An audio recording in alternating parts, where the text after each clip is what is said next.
সুবহানাল্লাহ বিহামদিহি। তাকে কেউ জন্ম দেয়নি, তিনিও কাউকে জন্ম দেননি। তিনি এক, তিনি ছিলেন, তিনি আছেন, তিনি থাকবেন। তার শুরুও নাই, তার শেষও নাই। সুবহানাল্লাহ। এই আল্লাহ রাব্বুল আলামিন তার পরিচয় আয়াতুল কুরসি সার্বভৌমত্বের পরিচয় দিয়েছে, আল্লাহর পরিচয় দিয়েছে। আল্লাহ তিনি খালিক। মানব সৃষ্টির এবং পৃথিবীর সৃষ্টির ইতিহাস ঘাটলে মানুষের যদি কিসমত ভালো থাকে তাহলে আল্লাহর সান্নিধ্য, আল্লাহর অস্তিত্ব সম্পর্কে জ্ঞান তাকে আল্লাহ পাক দান করে দেন। সুবহানাল্লাহ। পৃথিবীর সৃষ্টির ব্যাপারে বুদ্ধিজীবীরা কি বলছেন দেখুন। পৃথিবীর সৃষ্টির ব্যাপারে বিজ্ঞানীরা বলছেন যে এই পৃথিবী এরকম ছিল না। তো কি রকম ছিল? এইটা সূর্যের পাশ থেকে একটা উজ্জ্বল শক্তিশালী জ্যোতিষ্ক দারুণ ফোর্স নিয়ে যাচ্ছিল। সেই ফোর্স সহ্য করতে না পেরে সূর্যের একটি দুর্বলতম অংশ সূর্য থেকে ছিটকে মহাশূন্যে পড়ে গেল, আর ঘুরতে ঘুরতে এই পৃথিবীর অস্তিত্ব লাভ করলো। বিজ্ঞানের এই কথা যদি বিশ্বাস করতে হয় তাহলে আমাকে বলতে হয় এখন তো মানুষেরা আর পৃথিবীতে ধরছে না, ঠিক কিনা? কথা বলছেন না কেন?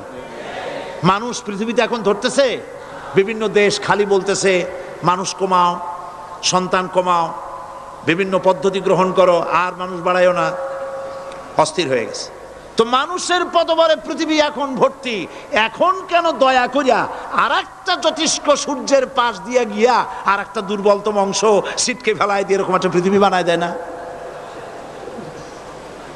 তার অর্থ হচ্ছে দুর্ঘটনার মধ্য দিয়ে যা হয় তা কখনো মানুষের গ্রহণযোগ্য হয় না, আর যা কিছু গ্রহণযোগ্য তা সবই পূর্ব পরিকল্পনা প্রসূত। যেমন দৃষ্টান্ত দিতে গিয়ে আমি বলি, দুটো গাড়ি মুখোমুখি হয়ে অ্যাক্সিডেন্ট করলো, কাঁচগুলো ভেঙে ভেঙে চুরমার হয়ে গেল। এই মুহূর্তে চশমায় লাগানো যায় এরকম একটা সাইজ করা কাঁচ পাওয়া যাবে কি? পাওয়া যাবে? রেলগাড়ি অ্যাক্সিডেন্ট হলো, হাজার লোহার টুকরা পড়ে গেল, এক্ষুনি একখান কোদাল, একখান খন্তা, একখানা শাবল, একখানা দা, একখানা বটি অথবা জুতোয় মারার মতো একটা ছোট্ট পিনও প্রস্তুত আকারে পাওয়া যাবে কি? তাহলে বোঝা গেল অ্যাক্সিডেন্টের মাধ্যমে যা কিছু হয় তা মানুষের গ্রহণযোগ্য নয়, যা কিছু গ্রহণযোগ্য তা সব পূর্ব পরিকল্পিত। এখন আমি বলবো বিজ্ঞানীদের কথা মতো যদি সূর্যের কোনো দুর্বলতম অংশ মহাশূন্যে পড়ে এই পৃথিবী হয়ে থাকে তাহলে এটা পরিকল্পনার ভিত্তিতেই হয়েছে। সেই পরিকল্পনাকারীর নাম কি? বলেন নাম কি? তবে আমি আপনাদেরকে নিশ্চিত করে বলতে পারি সূর্যের কোনো দুর্বলতম অংশ ছিটকে পড়ে অ্যাক্সিডেন্টের মাধ্যমে পৃথিবী হয় নাই। মহাপরিকল্পনার মাধ্যমে সৃষ্টি জগৎকে টিকে রাখার জন্য আল্লাহ রাব্বুল আলামিন আলাদাভাবে পৃথিবীকে সৃষ্টি করেছেন। বিজ্ঞানের কথার সাথে কোরআন শরীফের যদি কন্ট্রাডিকশন হয় তাহলে কার কথা মানবেন? বিজ্ঞান না আল্লাহ? জোরে বলেন বিজ্ঞান না আল্লাহ? বিজ্ঞান বলছে, কোন সময় বলে পৃথিবী ঘোরে, কেউ বলে সূর্য ঘোরে, কেউ কয় আমরাও ঘুরি। এখন আসলে ঘোরে কে? ফয়সালা কার কাছ থেকে নেবেন? আল্লাহ রাব্বুল আলামিন কোরআন শরীফের ভিতরে বলেছেন, লাশ-শামসু ইয়ামবাগি লাহা আন তুদরিকাল কামারা ওয়ালাল লাইলু সাবিকুন নাহার ওয়া কুল্লুন ফি ফালাকি ইয়াসবাহুন। প্রবল জ্ঞানী হইবে যাহারা, আপন মনেতে বুঝিবে তাহারা, রাত্রি পারে না আগে যাইবার, দিনের স্থান করি অধিকার। চন্দ্র বাদে না সূর্যের গায়েতে, সূর্য পারে না চন্দ্রকে ধরিতে, যার যে স্থান বহাল রাখিয়া ভ্রমণ করিছে খোদাকে ডরিয়া। একটি নির্ধারিত সময় সীমা পর্যন্ত আপন আপন কক্ষপথে সব দৌড়াদৌড়ি করবে, কারো সাথে অ্যাক্সিডেন্ট হবে না কারো। ওয়াকুল্লুন ফি ফালাকি ইয়াসবাহুন, যা আছে মহাশূন্যে সব ঘুরতেছে। কে বলে? বলেন সবাই, কে বলছে? কোন সূরা? সূরা ইয়াসিন। আবার শুনুন, আল্লাহ পাক ফয়সালা দিচ্ছেন ঘোরে কেডা? শুধু সূর্য ঘোরে না, শুধু চন্দ্র ঘোরে না, আল্লাহ মহাশূন্যে যা রেখেছেন সব ঘুরতেছে, সবই সন্তরণশীল, সব গতিশীল। সুতরাং ফয়সালা তো আল্লাহর কাছ থেকে নিতে হবে। পৃথিবী সৃষ্টি করেছেন, মানব গোষ্ঠী সৃষ্টি করেছেন এবং মানুষের প্রয়োজন মিটিয়েছেন। এই মানুষগুলিকে কে সৃষ্টি করেছেন? মানুষ সৃষ্টির ব্যাপারেও দার্শনিকরা মানুষদেরকে বিভ্রান্ত করে। যা কলেজে বিশ্ববিদ্যালয়ে পড়ানো হয়, এই কোরআন শরীফ বিশ্ববিদ্যালয়ে পড়ানো হয়? হ্যাঁ হয়। কয়েকটা আয়াত, কয়েকটা সূরা পরীক্ষায় পাশ করার জন্য একটু একটু অপশনাল রেখে দেওয়া হয়েছে। বর্তমান যে শিক্ষা কমিশন, শামসুল হক শিক্ষা কমিশন রিপোর্ট মন্ত্রী পরিষদে অনুমোদন করেছে বর্তমান সরকার। এই শিক্ষানীতিতে বলা হয়েছে ক্লাস 1 থেকে নিয়ে ক্লাস 5 পর্যন্ত ধর্মীয় শিক্ষা দিতে দেওয়া হবে না। তাহলে ক্লাস 5 পর্যন্ত যদি ধর্মীয় শিক্ষা না থাকে, তাহলে ক্লাস 6-7-এ ওঠার পর আলিফ জাওরা বাজাবর বা আনাকুম জানাকুম ছেলেরা পড়বে? মেয়েরা পড়বে? আসল উদ্দেশ্য হলো ইসলাম থেকে জাতিকে দূরে সরাবার জন্য ষড়যন্ত্র। এই সরকারের প্রণীত শিক্ষানীতি আমরা মানি না। আপনারা মানেন? যেই মাদ্রাসা মানুষের চরিত্র সৃষ্টি করে, বর্তমান সরকার সেই মাদ্রাসাগুলি একটা একটা করে ধ্বংস করার পরিকল্পনা গ্রহণ করেছে। সুতরাং আসল শিক্ষা হলো কোরআনের কাছে। আসল শিক্ষা কোথায়? কোরআনের কাছে। কোরআন যদি শিখানো হতো, কোরআন যদি শিখানো হতো কলেজে বিশ্ববিদ্যালয়, তাহলে গতকাল চট্টগ্রাম বিশ্ববিদ্যালয় থেকে যেসব ছেলেরা বিশ্ববিদ্যালয় কর্তৃপক্ষ কর্তৃক বরাদ্দকৃত, হাইজ্যাক করা নয়, বরাদ্দকৃত 4খানা বাস দিয়ে কোরআন শুনতে আসতে চেয়েছিল, বর্তমান সরকারের তথাকথিত সোনার ছেলেরা আসতে দিল না। কোরআন যদি তারা পড়তো, তাহলে কোরআন শরীফ শুনতে তারাও আসতো। কপাল পোড়া। জোরে বলেন কি? আরো জোরে বলেন কি? কপাল পোড়া। সব ভালো লাগে, কোরআন ভালো লাগে না। এদেরকে শিখানো হয়েছে, আরে তোমরা তো মানুষ না। বলে আমরা কি? তো তোমাদের ডারউইন বাবাজি বলে নাই, শোনো নাই? কি পড়ো টড়ো তোমরা, বুদ্ধি শুদ্ধি রাখো না। ডারউইন বলেছে, থিওরি অফ ইভলিউশনের মধ্যে বলেছেন মানুষ মানুষ না। বলে কি? মানুষ হলো বান্দর। কপাল পোড়া। কি কপালে লেখা থাকে? কাজে কামে প্রকাশ হয়ে যায়। ডারউইন বলল মানুষ মানুষ না। আল ফ্রয়েড বললেন মানুষ হলো মানুষ, মানুষই ঠিক, তবে মানুষ হলো সেক্স সর্বস্ব জীব। সেক্স সমস্যার সমাধান করলে মানুষের সব সমস্যার সমাধান হয়ে যাবে। কার্ল মার্কস বললেন মানুষ হলো পেট সর্বস্ব জীব, পেট সমস্যার সমাধান করে দিলে সব সমস্যা শেষ। আর ডারউইন বললেন মানুষ মানুষই না, মানুষ কি? বলে বান্দর। ওরাং ওটাং শিম্পাজি আর ব্যাং থেকে মানুষের উৎপত্তি হয়েছে। আমি যখন জীবনের প্রথম শিম্পাজি দেখলাম, ওরাং ওটাং দেখলাম, তখন আমি মনে করেছি যে ডারউইন খামোখা ভুল করে নাই। এইটা দেখেই ও মনে করেছে যে এই হচ্ছে আমার মাতামহের গোষ্ঠী, এই হলো পিতামহের গোষ্ঠী। আপনারা একটু মাথা কাটায় চিন্তা করেন, মানুষ যদি বান্দর থেকে হবে, আজও বানর ফরেস্ট এরিয়া আছে কিনা বাংলাদেশে? চিল্লায় বলেন আছে কিনা? তো মানুষ যদি বান্দর থেকেই হবে, আপনারা কি কোনোদিন দেখেছেন যে একটা বান্দরের কোমর পর্যন্ত মানুষের মতো হয়ে সারছে? আর কিছুদিন গেলেই পুরা মানুষ হয়ে যাবে। গলা পর্যন্ত মানুষের মতো হয়ে গেছে, আর কদিন গেলেই মানুষ হয়ে যাবে। দেখছেন কখনো? আচ্ছা আপনারা বলেন, পাবদা মাছ আপনারা চট্টগ্রামে কি বলেন? পাবদাই বলেন। পাবদা মাছ দেখতে কি মাছের মতো লাগে? বোয়াল মাছের মতো। কোন পাগলে কি বলছে কথা যে বোয়ালের পূর্বপুরুষ পাবদা? পাবদাগুলি পুটি টুটি খাইয়া খাইয়া আস্তে আস্তে বোয়াল হয়ে গেছে, এ কথা কেউ বলে? আচ্ছা, শোলের যে ছোট সাইজ, শোল মাছ, গজাল মাছ, এর যে ছোট্ট সাইজ, ভর্তা করে খায়, শুটকি বানায় খায়, ওগুলোর কি বলে? টাকি মাছ। এই টাকি মাছ দেখতে শোল মাছের মতো। কেউ পাগলকে আজ পর্যন্ত বলেছে যে শোল মাছের পূর্বপুরুষ টাকি, টাকিগুলা সার মার খাইয়া আস্তে আস্তে শৌলে পরিণত হয়ে গেছে? কেউ বলেছে কখনো? ডারউইন কয় বোতল খাইয়া যে এই মতবাদ লিখছে আল্লাহই ভালো জানে। যে বান্দরের থেকে মানুষ আবিষ্কার হয়েছে, নাউজুবিল্লাহ। এগুলি পড়ানো হয় কলেজে, বিশ্ববিদ্যালয়, তাই আমাদের সোনার ছেলেরা বান্দরামি করে। ওদের যদি পড়ানো হইতো তোমরা বান্দরের গোষ্ঠী নও, তোমরা মানুষ। মর্যাদা কার বেশি, বান্দরের না মানুষের? এ পৃথিবীর প্রথম মানুষকে আদম আলাইহিস সালাম। আদম হইছেন কি দিয়ে? মাটি দিয়ে। আল্লাহ রাব্বুল আলামিন যিনি মানুষ সৃষ্টি করেছেন, তিনি কোরআন শরীফের ভিতরে বলে দিয়েছেন, আমি প্রথমেই বলেছি, আপনারা লক্ষ্য করুন, এই কোরআন তাবিজের কিতাব নয়, এই কোরআন তদবিরের কিতাব নয়, ঝাড়ফুঁকের কিতাব নয়। কোরআন হলো পৃথিবীর মানুষের জন্য কোড অফ লাইফ, পূর্ণাঙ্গ জীবন বিধান। সব কিছু আল্লাহ পাক কোরআনের ভিতরে বলে দিয়েছেন, কোনো জিনিস বাদ দেন নাই।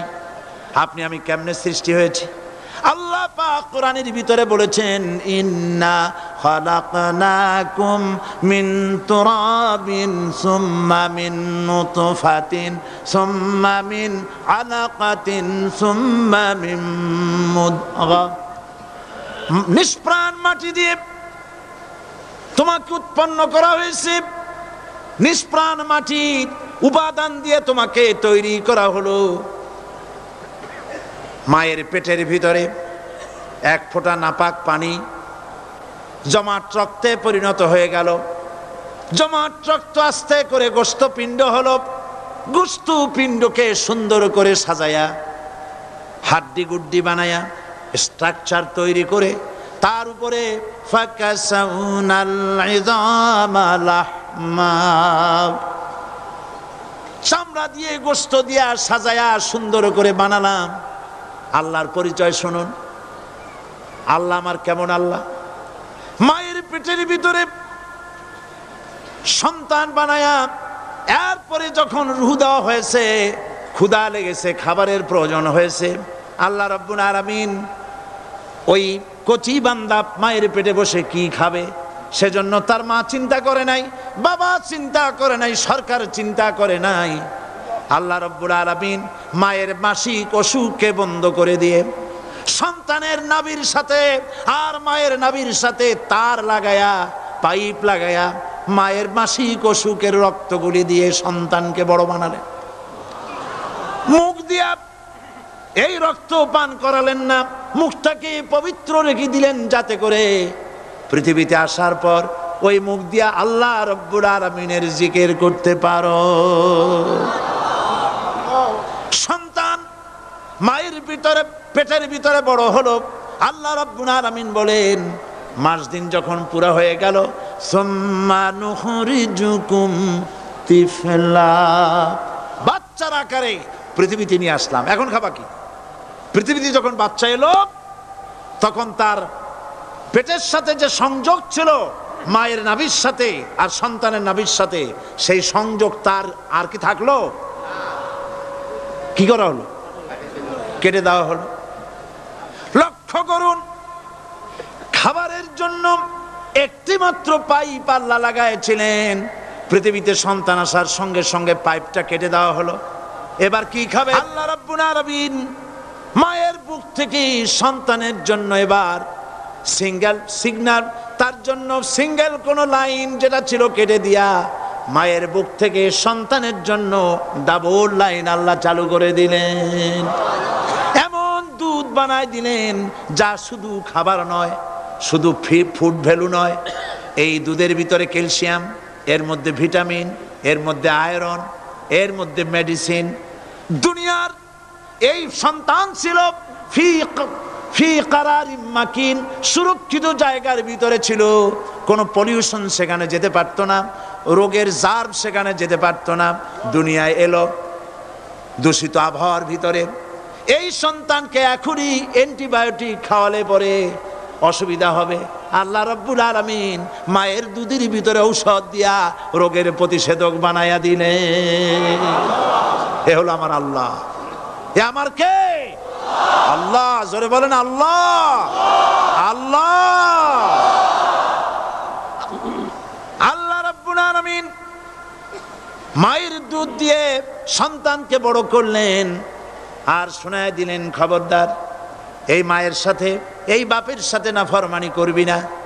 মা বাপের জন্য আমার কাছে দোয়া করবে, রব্বির হামহুমা কামা রাব্বায়ানি সাগীরা। সবাই পড়েন আমার সাথে, রব্বির হামহুমা কামা রাব্বায়ানি সাগীরা। আল্লাহ পাক শিখাই দিলেন বান্দারে আমার কাছে দোয়া করায়, আল্লাহ আমার মা বাপ আমাকে ছোটবেলায় যেভাবে স্নেহের কোলে লালন পালন করেছে, এইভাবে আমার মা বাপদের তোমার রহমতের কোলে লালন পালন করো। মনে থাকবে ভাইরা? বলেন মনে থাকবে? প্রত্যেক নামাজের পরে মা বাবার জন্য দোয়া করবেন, বেঁচে থাকুক আর মরে যাক, দোয়া করবেনই। মনে থাকবে? রব্বির হামহুমা কামা রাব্বায়ানি সাগীরা। আবার পড়েন, রব্বির হামহুমা কামা রাব্বায়ানি সাগীরা। আল্লাহ পাক মায়ের মর্যাদা এত বাড়াইছেন, সাহাবী প্রশ্ন করেছে, ইয়া রাসূলুল্লাহ খেদমত করব কার? হুজুর বলেন তোমার মায়ের, তারপরে কার? তোমার মায়ের, তারপরে কার? তোমার মায়ের, তারপরে কার? তোমার পিতার। বাপের চাইতে মায়ের মর্যাদা আল্লাহ 3 গুণ বাড়াইয়া দিলেন, 3 গুণ বৃদ্ধি করে দিলেন। হাদিস শরীফে এসেছে, হযরত আবী হুরায়রা রাদিয়াল্লাহু তাআলা আনহু রাসূলের কাছে এসে রাতের বেলায় কাঁদতেছিলেন। হুজুর প্রশ্ন করলেন, আবু হুরায়রা কাঁদো কেন? হযরত আবু হুরায়রা বলছেন, হুজুর মা আমাকে মেরেছে। তিনি প্রশ্ন করলেন, আচ্ছা মা তোমারে মারলো কেন? তুমি কি কোনো বেয়াদবি করছো? তিনি বললেন না। তবে মারলো কেন? হযরত আবু হুরায়রা বলেন, ইয়া রাসূলুল্লাহ আপনার খেদমত থেকে বাড়ি ফিরতে আমার দেরি হয়ে গিয়েছিল। গভীর রাত্রে যখন বাড়ি গেছি, মা আমাকে প্রশ্ন করলেন, বাবা দেরি হলো কেন, কোথায় ছিলি?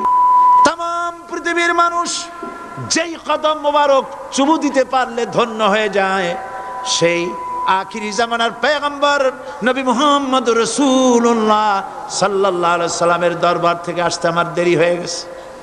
ইয়া রাসূলুল্লাহ আমার মা আপনার নাম শুনে তার গা জ্বলে উঠল, তিনি কাফের মুশরিকা। আপনার নাম শুনে অগ্নি শর্মা হয়ে আমাকে ধরে পিটানো আরম্ভ করলেন আর বললেন, আবু হুরায়রা হয় মুহাম্মদ সাল্লাল্লাহু আলাইহি সাল্লামের বাড়ি ছাড়বি, নইলে আমার বাড়ি ছাড়বি, কি করবি বল? মার খেতে খেতে আমি বললাম, মা তোমার গায়ে যত শক্তি আছে আমারে মারো, তোমার বাড়ি শুদ্ধ, তাম দুনিয়াটা ছেড়ে দিতে পারি, মুহাম্মদ রাসূলুল্লাহর কদম মোবারক ছেড়ে দিতে পারি না। হুজুর আমার মা গলা ধাক্কা মেরে আমাকে বের করে দিয়েছেন। হুজুর বলছেন, আবু হুরায়রা মা তোমাকে মেরেছে আর আমার কাছে নালিশ করছো, আমি তোমার মায়ের কোনো বিচার করতে পারবো না। সুবহানাল্লাহ। এত বড় পাওয়ারফুল নবী, শানওয়ালা, ইজ্জতওয়ালি, বরকতওয়ালি, এত বড় নবী বলছেন মা মেরেছে, আমার করার কিচ্ছু নাই। সুবহানাল্লাহ। তোমার মা মুশরিকা হোক আর যাই হোক, তোমার মা। সুবহানাল্লাহ বলেন। আমার বন্ধুগণ, হযরত আবু হুরায়রা বলেন, ইয়া রাসূলুল্লাহ মায়ের বিরুদ্ধে কোনো অভিযোগ নিয়ে আমি আপনার কাছে আসি নাই। হুজুর বললেন, কেন আসছো বলো খুলে। আবু হুরায়রা বলেন, হুজুর আমি জানি আপনি আল্লাহর দরবারে যদি কোনো ব্যাপারে হাত তোলেন আল্লাহ মঞ্জুর করে ফেলেন। আপনি দয়া করে আমার মার জন্য দোয়া করেন, আল্লাহ যেন হেদায়েত দিয়ে দেন। আমার নবীজি দুখানে হাত উত্তোলন করলেন, বললেন, আল্লাহুম্মা ইহদি উম্মা আবি হুরায়রা, আয় আল্লাহ আমি দোয়া করতেছি আবু হুরায়রার মাকে হেদায়েত নসিব করো। হুজুর হাত তুলে মোনাজাত করছেন, আবু হুরায়রা দৌড় দিলেন বাড়ির দিকে। কয়েকজন সাহাবী হযরত আবু হুরায়রার জামা টেনে ধরেছে, এই ভদ্রলোক দৌড়ায় কেন? এত শান্ত মানুষ, কখনো গরম হয়ে কারো সঙ্গে কথা বলে না। এই মানুষটা দৌড়ায় কেন? কোনো বিপদ হইল নাকি? জামা টেনে ধরে বলে, আবু হুরায়রা দৌড়াও কেন? হযরতে আবু হুরায়রা বলেন, জামা ছেড়ে দাও, কোনো বিপদ আমার হয় নাই, আমি দৌড়াইয়া বাড়ি যাই দেখতে চাই। আমি দৌড়াইয়া আগে বাড়ি যেতে পারলাম না, আমার নবীর দোয়া আগে আমার বাড়ি চলে গেছে, আমি এটা দেখতে চাই। হযরতে আবু হুরায়রা দৌড়াতে দৌড়াতে বাড়ি চলে গেছেন। দরজায় নক করলেন, ভেতর থেকে আওয়াজ এলো, কে? তিনি বললেন, আমি আবু হুরায়রা। মা, দরজা খুলে দাও, আমি তোমার সন্তান। মা বললেন, বাবা অপেক্ষা করো, দরজা খুলতেছে। হযরত আবু হুরায়রা বলেন, মায়ের গলার আওয়াজের ভেতরে কুফরিত কর্কশতা পেলাম না, মায়ের গলার আওয়াজের ভেতরে তাওহীদের নরমিয়াত পেলাম। আমার কাছে মনে হলো আমি আবু হুরায়রা বাড়ি আসার আগে নবীজির দোয়া আল্লাহর আরশে পৌঁছে গেছে। আবু হুরায়রা বলছেন, মা আমার কিছুক্ষণ পরে ঘরের থেকে বেরিয়ে এসেছেন, আমি দেখলাম মায়ের শরীর ভিজা, মাথার চুল দিয়া পানি টপকাচ্ছে। মা আমার বললেন, বাবারে, তোমাকে মারার পর আমি নিদারুণ অনুশোচনায় পড়েছিলাম, মনে মনে ভাবলাম, আহারে আমার সন্তানরা আমি কেন মারলাম? সে তো কোনো খারাপ কাজ করে নাই, কোনো খারাপ জায়গায় যায় নাই, এত ভালো মানুষ, যার সম্পর্কে লোকেরা খামোখাই মিথ্যা কথা বলে, এই ভালো মানুষটার কাছে গেছে, সেজন্য আমি মারলাম কেন? বাবা গো, আমি আমার ভুল বুঝতে পেরেছি, জীবনের ভুলও ধরা পড়েছে, আমাকে জলদি করে নিয়ে চলো বিশ্ব নবীর দরবারে। হযরতে আবু হুরায়রার মা রাসূলুল্লাহর খেদমতে এসে ঘোষণা করলেন, আশহাদু আল্লা ইলাহা ইল্লাল্লাহু ওয়াহদাহু লা শারীকা লাহু ওয়া আশহাদু আন্না মুহাম্মাদান আবদুহু ওয়া রাসূলুহু। আমার ভাইয়েরা, আল্লাহ রাব্বুল আলামিন মানুষ সৃষ্টি করে পৃথিবীতে পাঠায় দিলেন, খাবারের ইন্তজাম করলেন, এগুলি সব আল্লাহর পরিচয়। আল্লাহরে চেনার জন্য বড় বড় কিতাব ঘাটা লাগে না, কিসমতে যদি থাকে দুই একটা দৃষ্টান্ত যথেষ্ট হয়ে যায়। সুবহানাল্লাহ, সুবহানাল্লাহ, দুই একটা দৃষ্টান্ত যথেষ্ট। আল্লাহ পাক সমস্ত সৃষ্টি জগৎকে তৈরি করলেন, সৃষ্টি করলেন, আর তাদের খাদ্যের ব্যবস্থা করলেন। কে করেছেন খাদ্যের ব্যবস্থা? খাদ্য দেন আল্লাহ।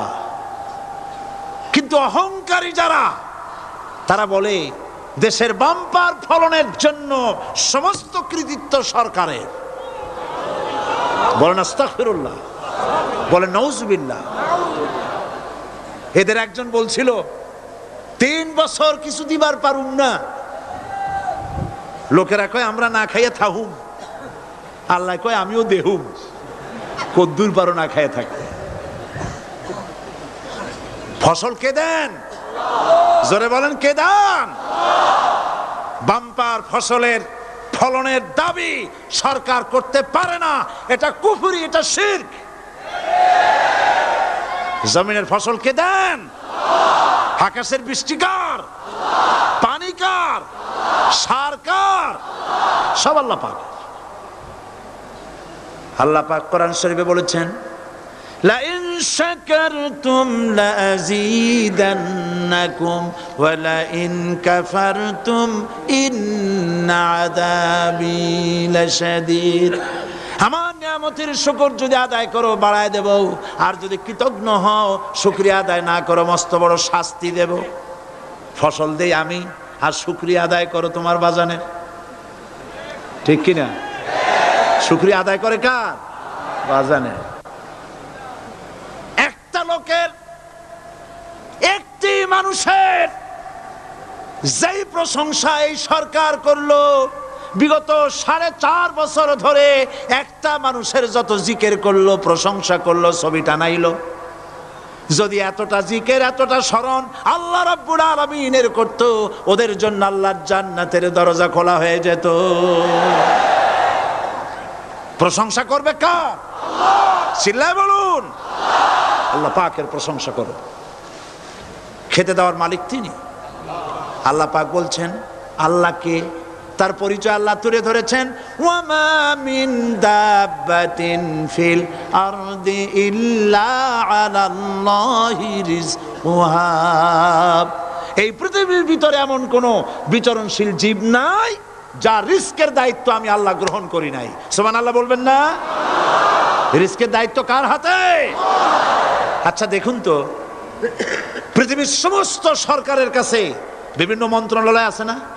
খাদ্য মন্ত্রণালয় বলে কোনো মন্ত্রণালয় আছে কিনা? আছে। খালি কয় খামু আর খামু। খাদ্য মন্ত্রণালয় আছে, থাকার পরেও মানুষ না খাইয়া মরে, ঠিক কিনা?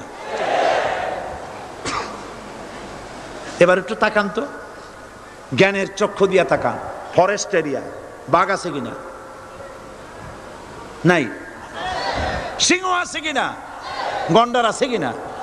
হাতি আছে কিনা? বিশাল বিশাল প্রাণী আছে কিনা?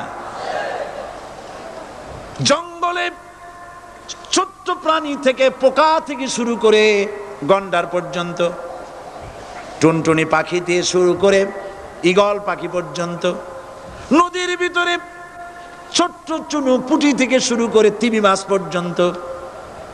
প্রাণী তত্ত্ববিদরা বলেছেন সমুদ্রের ভিতরে এমন এমন বড় বড় তিমি আছে যে একটা তিমির ওজন 5000 টন পর্যন্ত হয়ে যায়। 5000 টন তিমিটার ওজন। এর যখন বাচ্চা হয় তখন বাচ্চার দৈনিক দুধ লাগে 50 থেকে 60 মণ পর্যন্ত। কে ব্যবস্থা করে? রুহানমান ফেরেশতা। তো ওর মা যেমন বাচ্চা তো সেরকম হবে, ঠিক কিনা? কে দেয় খাবার? এবার দেখেন তো, আপনার দেশের এই জঙ্গলে কত হাতি আছে। হাতিরা মিছিল করে আসছে যে আল্লাহ আমাদের এখন আর খাইতে যেতে দিতে পারে না, বাংলাদেশের গভর্নমেন্ট কিছু দাও। আসছে না, খাইয়া ক্ষুধার জ্বালায় হাতি মরেছে, বাঘ মরেছে, সিংহ মরেছে। এর কোনো দৃষ্টান্ত আছে? ক্ষুধার জ্বালায় আকাশের উড়ন্ত পাখিরা ছটফট করে মারা গেছে, দৃষ্টান্ত আছে? নদীর মাছেরা ক্ষুধার জ্বালায় ভেসে উঠেছে, না খাইয়া মরে গেছে, দৃষ্টান্ত আছে? মহান আল্লাহ রাব্বুল আলামিন কোরআন শরীফের ভিতরে বলেছেন অনেক প্রাণী এমন আছে যারা তাদের খাদ্যকে সঞ্চয় করে না, খাদ্যকে জমা করে না, আহরণ করে না। সকালবেলায় একটা খাবার খেলো, দুপুরে কি খাবে তার জানা নাই। শকুন পৃথিবীর মাটি থেকে 3 মাইল উপরে ওড়ে, তার চোখকে আল্লাহ পাক এত তীক্ষ্ণ বানিয়ে দিয়েছেন। এই চট্টগ্রামের কোথায় মরা গরু আছে 3 মাইল উপর দিয়ে দেখতে পায়? সুবহানাল্লাহ করতে ইচ্ছা করে না। এই প্রাণীগুলি খাবারগুলি কোনো গভর্নমেন্ট জোগাড় করে রাখে নাই। আল্লাহ পাক বলেন সবার খাবার আমি দেই। সকালবেলায় সমস্ত প্রাণীগুলি, মহাশূন্যে পাখি, পানির ভিতরে মৎস্যরাজি, জঙ্গলের ভিতরে হিংস্র প্রাণী, পোকামাকড় থেকে শুরু করে সবগুলো খালি পেটে সব বেরিয়ে যায়, কারো কোনো খাবারের মজুদ নাই। সন্ধ্যা হতে না হতে সমস্ত প্রাণীগুলির পেট ভরাইয়া আমি আবার যার যার ঘরে বেরিয়ে দেই। ওয়ামা মিন দাব্বাতিন ফিল আরদি ইল্লা আলাল্লাহি রিজকুহা। সমস্ত প্রাণীর রিজকের দায়িত্ব আমি আল্লাহর হাতে। কে দেয় রিজক? জোরে বলুন, কে দেন? আল্লাহ পাক। কি খাবেন সব আল্লাহ জোগাড় করে দিয়েছেন। তরি তরকারি জোগাড় করেছেন, মাছ জোগাড় করেছেন, চাউল দিয়েছেন, খাবার দিয়েছেন, গোশত দিয়েছেন, সব দিয়ে দিয়েছেন। আল্লাহ রাব্বুল আলামিন সমস্ত জিনিস দিয়ে মানুষকে আল্লাহ পাক তার জন্য আল্লাহ সব করেছেন। খালাকা লাকুম মা ফিল আরদি জামিআ। এই পৃথিবীতে যা তৈরি করেছে সব তোমার জন্য। এ হচ্ছে আমার আল্লাহ। এ হচ্ছে আমার কে? আল্লাহ। সে আল্লাহ পাক বলছেন, আল্লাহর পরিচয় তিনি স্রষ্টা, তিনি রিজেক দাতা। এবার আইনদাতা কে? আইনদাতা কে? আরো জোরে বলুন। আইনদাতা আল্লাহ হচ্ছে আল্লাহর পরিচয়।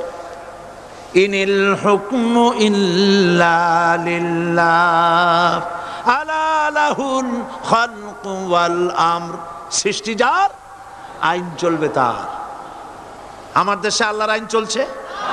আমাদের দেশের কল কারখানা, ক্ষেত খামার, অফিস আদালত আল্লাহর আইন অনুযায়ী চলে? চলে না। বরং আল্লাহর আইনকে মুছে ফেলার জন্য, নিজেদের আইন সৃষ্টি করার জন্য প্রচেষ্টা চালানো হচ্ছে। আল্লাহর আইন মানুষের জন্য সব থেকে বেশি উপযোগী, কারণ সৃষ্টি করেছেন কে? বলেন, কে করেছেন? আল্লাহ। প্রত্যেকটি মেশিন আপনি যা কিনবেন, রেডিও হোক, টিভি হোক, যে কোনো যন্ত্র হোক, গাড়ি হোক, তার সাথে একটা লিটারেচার, একটা বই তার সঙ্গে দিয়ে দেওয়া হয়। ওই বইয়ের মধ্যে লেখা থাকে এটা কিভাবে চালানো হবে, অপারেট করা হবে, তার সিস্টেম লেখা থাকে। আপনার ইচ্ছা মতো চালাইলে হবে না। এই মানব গোষ্ঠীকে সৃষ্টি করেছেন।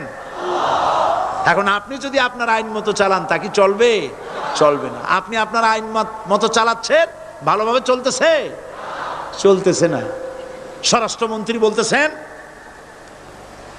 সন্ত্রাসীদেরকে মাটির তলা থেকে খুঁজে বের করা হবে, কিন্তু নাকের উপর দিয়া ব্রিফকেস চুরি হয়ে যায়, উনি তা ধরতে পারেন না। এই হলো আইন। অনাবরত খুন হচ্ছে, অনাবরত সন্ত্রাসী তৎপরতা চলছে, আর ওনারা বলছেন আগের থেকে এগুলি চলে আসছে, একজনের খুনের বিচার না হইলে এরকম খুন তো হইতেই থাকবে। তাহলে খুনকে, হত্যাকে, সন্ত্রাসকে সরকার জাস্টিফাইড করছেন। নাউযুবিল্লাহি মিন যালিক। এই জন্য আইন হতে হবে আল্লাহর। আইন হতে হবে কার? চিল্লায় বলেন, আল্লাহ পাকের আইন হতে হবে। আমি একদিন পার্লামেন্টে বলেছিলাম, আমার দেশের নেতা নেত্রীরা বারবার হজ করতে যান, উমরা করতে যান, সেখান থেকে আসার সময় কি আনেন? আতর, পাথর, সুরমা আর খুরমা, এই কিছু নিয়ে আসলেন। কিন্তু আমি বলেছি, আপনারা কি কিছু চোখে দেখেন না? পার্লামেন্টে এইভাবে বক্তৃতা করেছে, কিছু চোখে দেখেন না? আমি প্রশ্ন করে আমি আবার জবাব দিচ্ছি, আপনারা যারা হজ করতে যান, উমরা করতে যান, হজের কথাই ধরি, এই হজ করতে যখন যান তখন মুজদালিফায় একটা রাত কাটাইতে হয়। সেটা কোন দিন? ইয়ৌমে আরাফার পরের দিন। এই মাঠে দালান কোঠা আছে, এখানে বেড়া আছে, শামিয়ানা আছে, পর্দা আছে, তাবু আছে, কিচ্ছু নাই। লক্ষ লক্ষ নারী আর পুরুষ পাশাপাশি শুয়ে থাকে, তাও সুবহানাল্লাহ কইতে ইচ্ছা করে না। সারা রাত জনে জনে পুলিশ পাহারাদার নাই।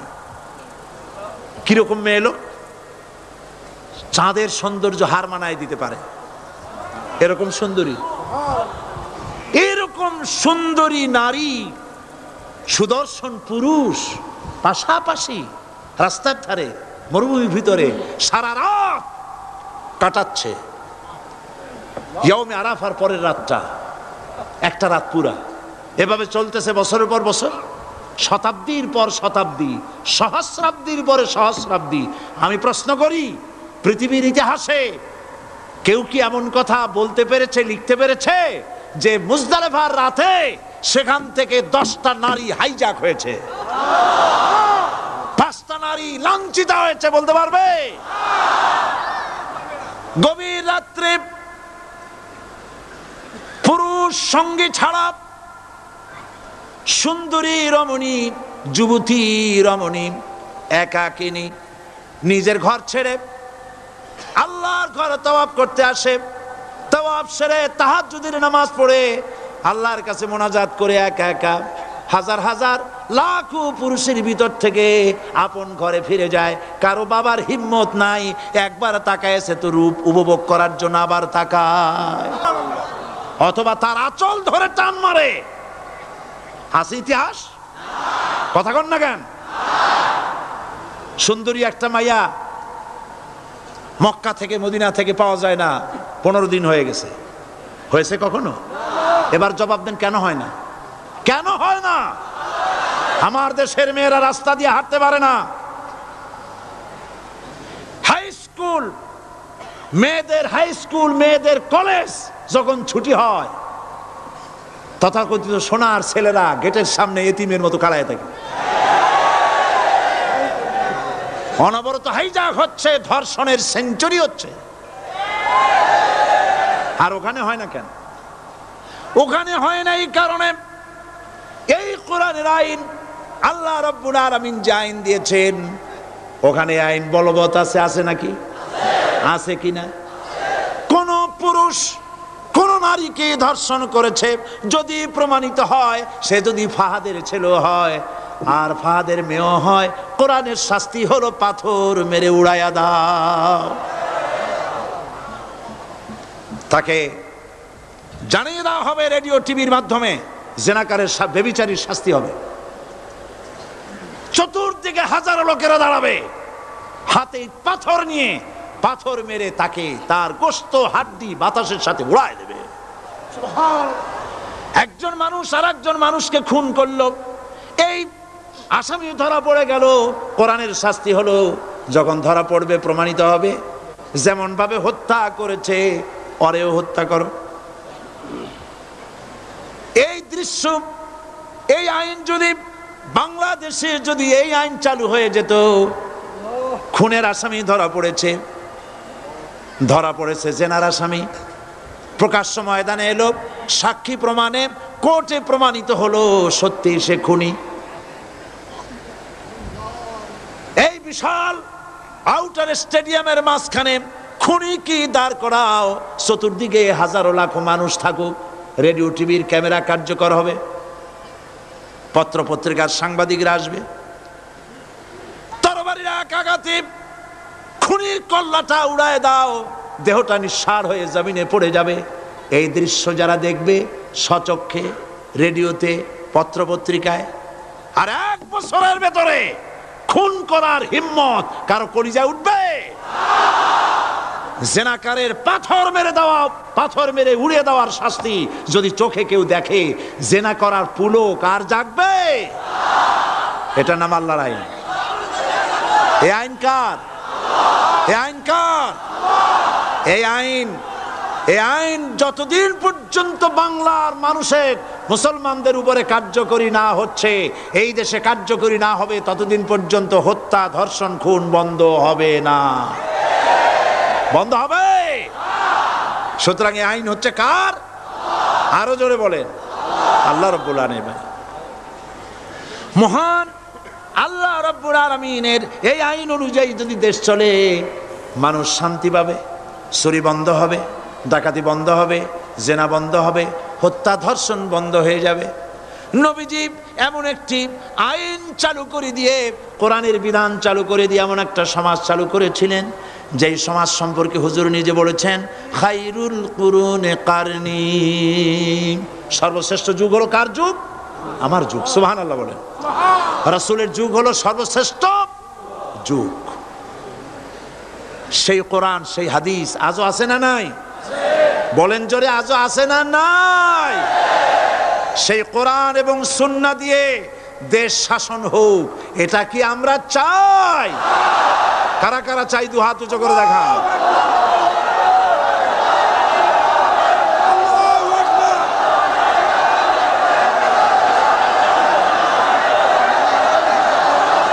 আরে ভাই, আপনারা দাঁড়ায় গেলেন কেন? বসেন বসেন।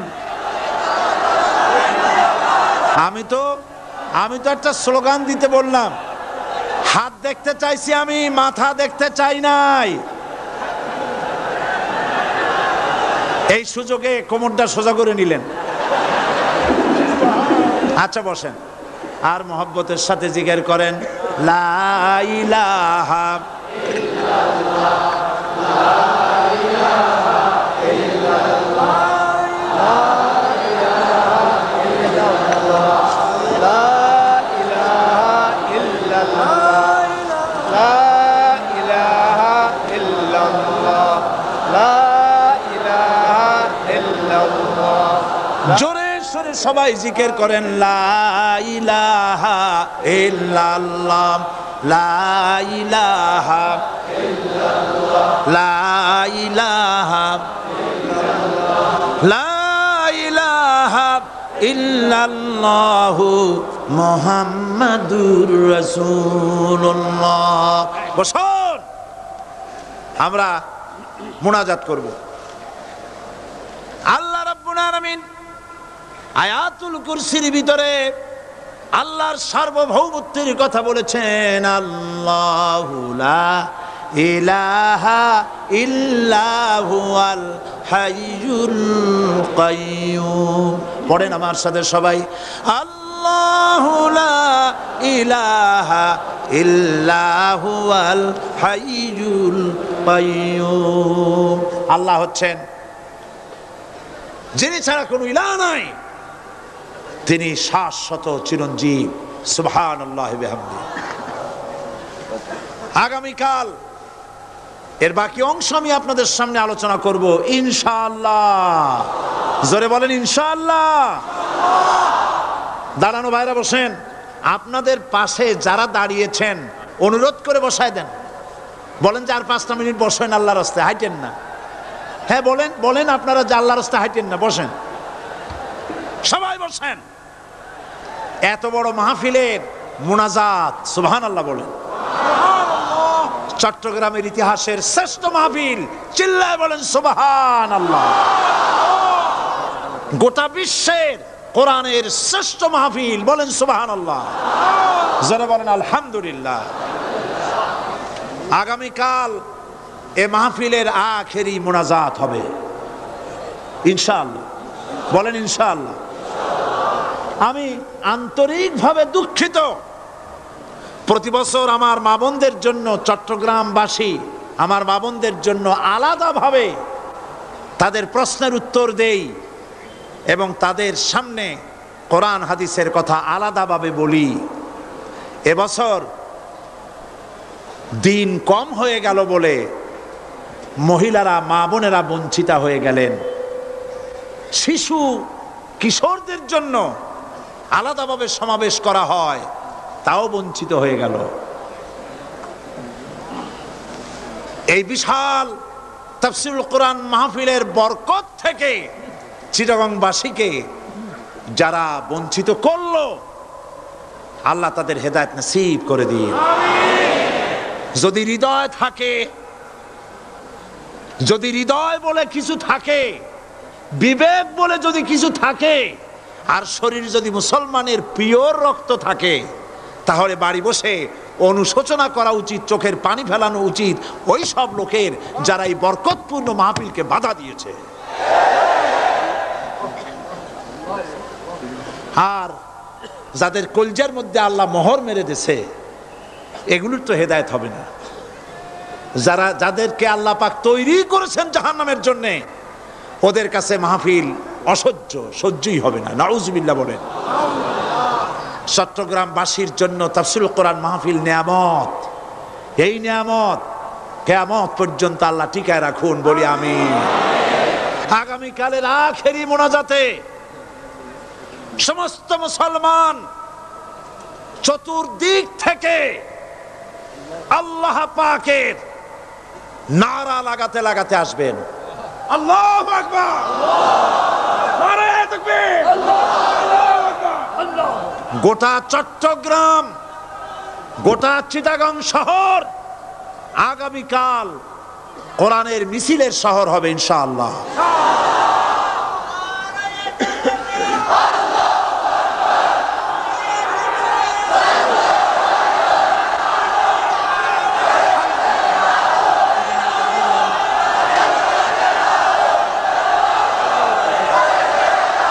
কতজন?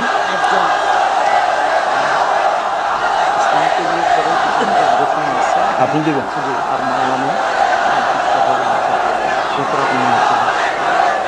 বন্ধুগণ, আজকে কোরআন শরীফের তাফসীর শুনে ইসলামের প্রতি আকৃষ্ট হয়ে 8 জন অমুসলিম ভাই ইসলাম কবুল করার জন্য এসেছে।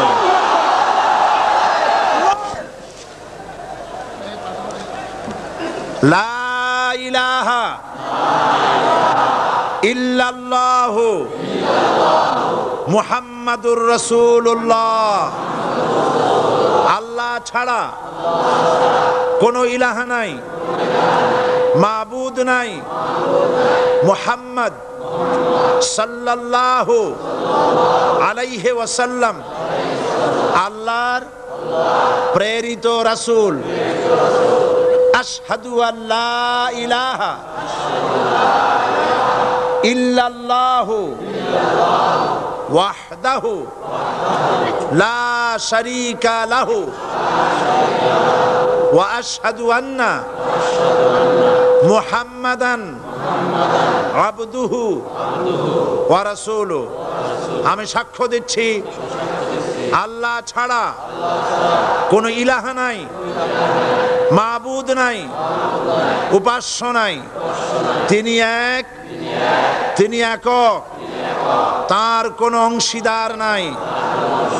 আমি আরো সাক্ষ্য দিচ্ছি মুহাম্মদ সাল্লাল্লাহু আলাইহি ওয়াসাল্লাম আল্লাহর বান্দা এবং তার প্রেরিত রাসূল। সকলকে বলো আসসালামু আলাইকুম। আপনারা সবাই জবাব দেন। আজ গতকালের ৭, আজকের ৯। আলহামদুলিল্লাহ, আমাদের এই ভাইরা এখন নিষ্পাপ, বেগুনাহ। আমাদের এই নবাগত ইসলামে দীক্ষিত নিষ্পাপ মুসলমানদের সাথে আমি আপনাদের পক্ষ থেকে আলিঙ্গন করছি।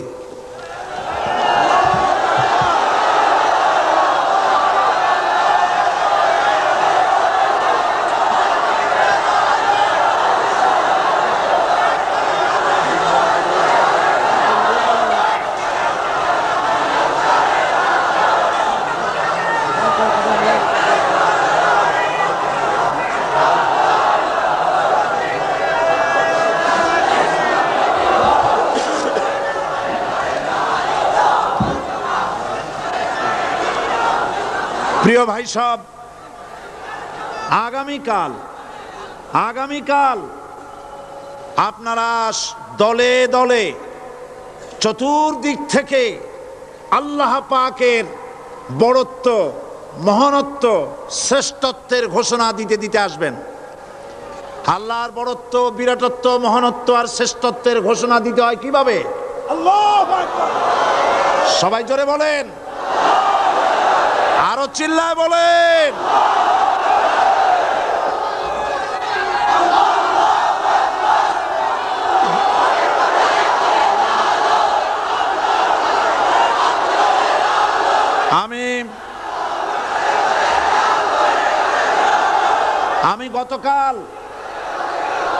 আমি গতকাল এই মাহফিলে পুলিশ প্রশাসনকে অনুরোধ করেছিলাম, আজকের মাগরিবের নামাজের মধ্যে 40 জন নিরপরাধ কোরআন পাগল মুসলমানদেরকে জেল থেকে মুক্তি দেওয়ার জন্য।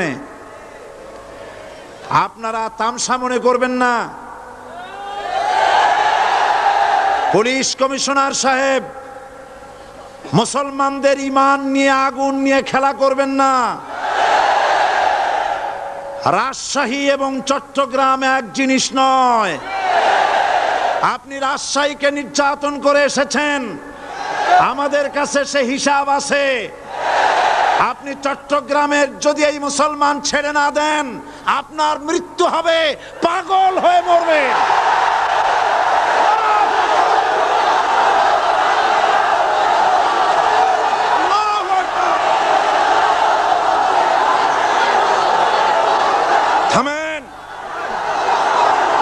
থামেন। আল্লাহর গজবকে ভয় করেন পুলিশ কমিশনার, আল্লাহর গজবকে ভয় করুন। এই লক্ষ লক্ষ জনতা আপনার গজবের মৃত্যু কামনা করে। আপনি যদি কালকের জুমার আগে 40 জন ছেড়ে না দেন, এই মাহফিল থেকে এমন কঠোর কর্মসূচি ঘোষণা করা হবে, গোটা চট্টগ্রাম অচল হয়ে যাবে।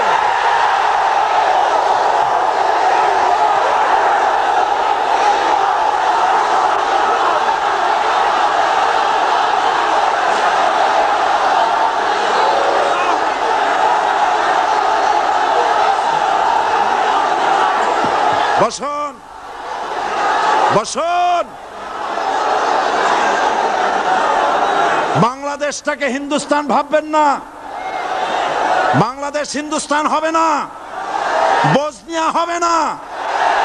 আপনাদের মতো দু চারটা দুরাচার পুলিশ কমিশনার একটা গভর্নমেন্টকে জনবিচ্ছিন্ন করার জন্য যথেষ্ট।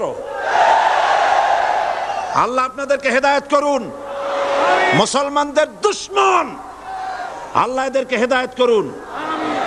পাগলামি করবেন না, আল্লাহর গজবকে ভয় করুন। আল্লাহ পাক, আল্লাহ পাক মুসলমানদেরকে ধৈর্য ধরার তৌফিক দান করুন। সবাই বলেন আমিন। আল্লাহ পাক মুসলমানদেরকে ধৈর্য ধরার তৌফিক দান করুন, বলেন আমিন। আমি আজ আপনাদের খেদমতে আরজ করি, আগামীকাল দলে দলে কোরআনের তাফসীরের মাহফিলের মোনাজাতে শরীক হন। আল্লাহ তৌফিক দান করুন। সমস্ত রকমের উস্কানির মোকাবেলায় শান্ত থাকবেন, ধৈর্য ধরবেন। রাজি আছেন? রাজি আছেন? আল্লাহ পাক আপনাদেরকে সকলকে ধৈর্য ধরার তৌফিক দান করুন। আমরা অত্যাচারের মোকাবেলা করব ঈমানি শক্তি দিয়ে ইনশাআল্লাহ। মোনাজাত করে যাওয়ার সময়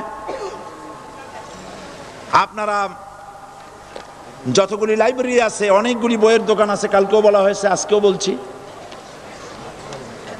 আপনারা যাওয়ার সময় বইগুলি খরিদ করে নিয়ে যাবেন। বিশেষ করে ফুরফুরা পীর সাহেবের দরবারের বড় আলেম মুহাদ্দিস মুফতি আল্লামা সাইদ আহমদ মুজাদ্দিদি সাহেবের কোরআন ও সুন্নাহর ফায়সালায় মুসলমান কিভাবে কাফের হয়, বইটি পাওয়া যাবে। তারপরে খুররাম মুরাদ সাহেব রহমতুল্লাহ আলাইহ, তার লেখা রাসূল সাল্লাল্লাহু আলাইহি সাল্লামের জীবনের কিছু উজ্জ্বল ছবি লাইব্রেরিগুলিতে পাওয়া যাবে। রিয়াজুস সালিহিন, এখানে রিয়াজুস সালিহিন এবং জামিয়া তিরমিজি, এই সমস্ত বই ঢাকা থেকে এসেছে। আল্লাহ আপনাদেরকে কেনার তৌফিক দান করুন। সবাই বলেন আমিন। কোরআন শরীফের তাফসীর কিনবেন, কিতাব কিনবেন, এগুলি আপনারা খরিদ করে নিয়ে যাবেন। জুমাবার আর একটি পত্রিকা জুমাবার, আহলুস সুন্নাতুল জামাতের মুখপত্র চট্টগ্রামের, এই পত্রিকাটি মাওলানা শামসুদ্দিন সাহেব আপনাদেরকে খরিদ করার জন্য অনুরোধ জানাচ্ছেন। এবং মা বোনেরা আগামীকাল মাগরিবের পরে স্টেডিয়ামে আসবেন ইনশাআল্লাহ। আপনাদের কথাবার্তা শোনানো আগামীকাল শোনাবো ইনশাআল্লাহ, আলাদাভাবে শোনানো যাবে না। তবে বিভিন্ন প্রশ্নের যে সব জবাব দেওয়া হয়েছে এগুলো বইয়ের আকারে আছে, আপনারা নিতে পারবেন। আর যেহেতু পুরা 5 দিন আমি সময় পাই নাই, সেই জন্য আয়াতুল কুরসির তাফসীর 5 দিন ধরে করার জায়গায় মাত্র 3 দিনে করা এটা আদৌ সম্ভব নয়। এই জন্য সৌদি আরবের শ্রেষ্ঠ আলেম শায়েখ মোহাম্মদ বিন সালেহ আল উসাইমিন তার লেখা তাফসীর আয়াতুল কুরসি, যেটাকে আমি এডিট করেছি অনুবাদ হওয়ার পর, আয়াতুল কুরসির তাফসীর সমস্ত বুক স্টলগুলিতে পাওয়া যাবে। আপনারা খরিদ করবেন, পড়বেন এবং এর দ্বারা হেদায়েত গ্রহণ করবেন। আল্লাহ পাক সকলকে তৌফিক দান করুন। আর যাওয়ার সময় ইসলামী সমাজ কল্যাণ পরিষদের এই মাহফিলের বিশাল খরচের জন্যে আপনারা সহযোগিতা করে যাবেন। ওমান থেকে লোকেরা টাকা পয়সা পাঠাচ্ছে, সেখানে যারা চট্টগ্রামের বিভিন্ন জায়গার যারা কাজবাজ করে তারা পাঠাচ্ছে, সৌদি আরব থেকে, কুয়েত থেকে, কাতার থেকে, যে যে জায়গার থেকে যতটুকুন পারতেছে সাহায্য করতেছে। কিন্তু সবচাইতে বড় দায়িত্ব হচ্ছে 30,000 টাকা পাঠিয়েছে আমার লাগবে। ওমানের ভাই বোনেরা সাহায্য করেছেন, সেজন্য তারা দোয়া চেয়েছেন। আল্লাহ যেন তাদের নেক কামনা পুরা করেন, আমরা বলি আমিন।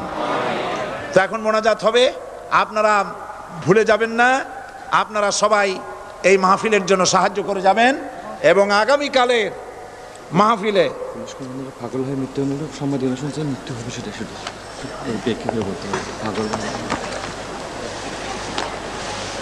একজন প্রশ্ন করেছেন, পুলিশ কমিশনার আগামীকাল মরবে, এরকম কথা আমি বলি নাই। এরকম কথা বলছি নাকি? বলছি? উল্টাপাল্টা কথা শুনবেন না। বলেছি কোরআন পাগল মুসলমানদেরকে আপনি জেলে আটকায়ছেন এবং আপনি আপনার চাকরির প্রমোশনের জন্য, সরকারের দৃষ্টি আকর্ষণের জন্য চট্টগ্রাম তাফসীর মাহফিলের বন্ধ করার সব থেকে বড় ভূমিকা আপনি পালন করেছেন। সুতরাং আপনি যদি তওবা না করেন আর ওই 40 ব্যক্তিকে যদি ছেড়ে না দেন, আল্লাহর গজবে পাগল হয়ে মরবেন।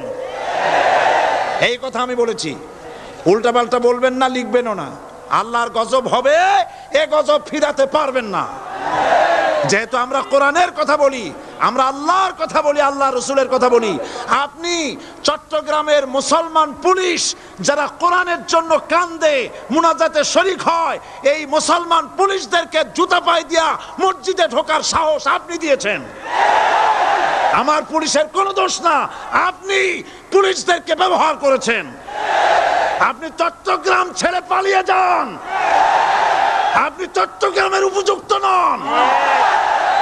এটা মুসলমানের এলাকা, কোন হিন্দু এলাকায় চলে যান। আপনি নিজে নিজে পদত্যাগ করেন, সরকার আপনাকে পাঠাক আর না পাঠাক, আপনি পালায়ে যান।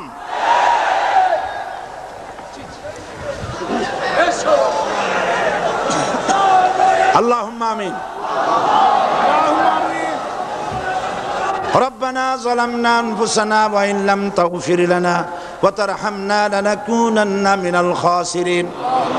হায় আল্লাহ তাআলা, লক্ষ লক্ষ মুসলমান নরনারী দীর্ঘক্ষণ ধরে কোরআনের কথা আমরা শুনেছি। আল্লাহ তুমি দয়া করে মেহেরবানি করে আমাদের জিন্দেগির গুনাহ মাফ করে দাও রব্বুল আলামিন। আমাদের মা বাপ যারা কবরে শুয়ে আছেন, কবরগুলি কি জান্নাতের টুকরা বানায় দাও।